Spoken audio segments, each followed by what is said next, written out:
اسی رجب کے حوالے سے ایک چھوٹی سی حدیث سن لو اور سمٹ گئی میری بات. زندگی تو کل انشاءاللہ آپ سے گفتگو ہوگی کھل کر.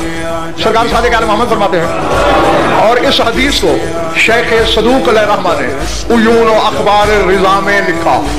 شیخ صدوق کا نام اس لیے لیا کہ مختصر پر بھی حجت تمام ہو جائے.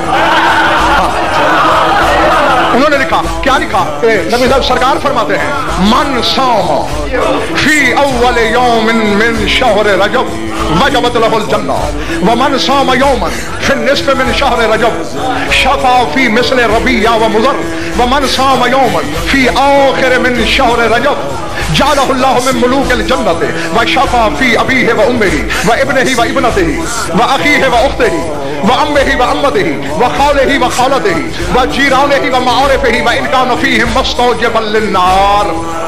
فرماتے ہیں جو رجب کے پہلے دن کا روزہ رکھے اس پر جنت واجب ہو جاتی ہے. جو پہلی رجب کا روزہ رکھے اس پر جنت واجب.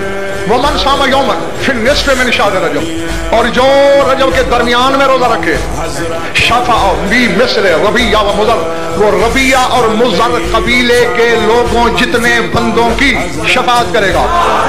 ومن صام یوما فی آخر من شہر رجب, اور جو رجب کا آخری روزہ رکھے. ہاں یہ بھلائی میں کر دیتا ہوں جو عام طور پر خواجہ سر علماء بڑے کنجوس ہوتے ہیں اس معاملے میں. ہاں راز نہیں بتایا کرتے. ہاں لیکن میں اپنی طرف سے جہاں تک حد ہو سکتی ہے بتاتا ہوں. اب آپ کی سمجھ میں یہ آیا ہوگا کہ پہلی کا روزہ رکھ لوں پھر 15 کا پھر 30 کا, یہ نہیں. اور میں بتاؤں اللہ کے نزدیک ہر مہینے کی تعداد 28 ہے, 2 دن اضافی ہیں. اسی لیے چاند کی منزلیں 28 ہیں. پہلی سے لے کر 28 تک ایک ایک رات ایک ایک منزل میں گزارتا ہے. آخری 2 راتیں محاق کی ہیں, تو مجھے کائنات کے کسی خوردبین سے بھی آخری 2 راتوں میں چاند آسمان پہ دکھا دو, نظر آتا ہی نہیں. وہ آخری 2 راتیں مجازن گنی جاتی ہیں.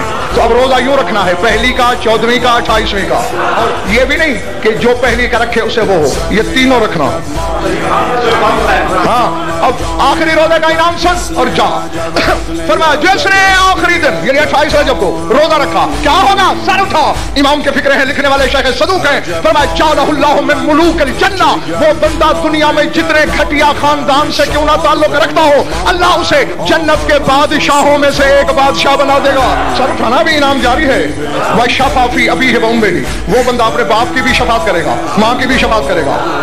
وفی ابنہ و ابنتہ, اپنے بیٹے کی شفاعت کرے گا, اپنی بیٹی کی شفاعت کرے گا. وفی اخیہ و اختہ, اپنے بھائی کی شفاعت کرے گا, اپنی بہن کی شفاعت کرے گا. وفی امہ و امتہ, اپنے چچا کی شفاعت کرے گا, اپنی پھپھی کی شفاعت کرے گا. وفی خالہ و خالتہ, اپنے ماموں کی شفاعت کرے گا, اپنی خالہ کی شفاعت کرے گا. ومعارفہ و جیرانہ, اپنے ہمسایوں کی شفاعت کرے گا, اپنی جان پہچان والوں کی شفاعت کرے گا.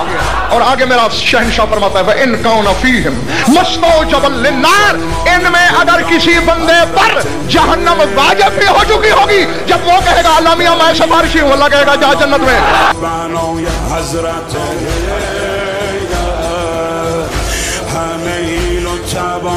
من فدای حضرت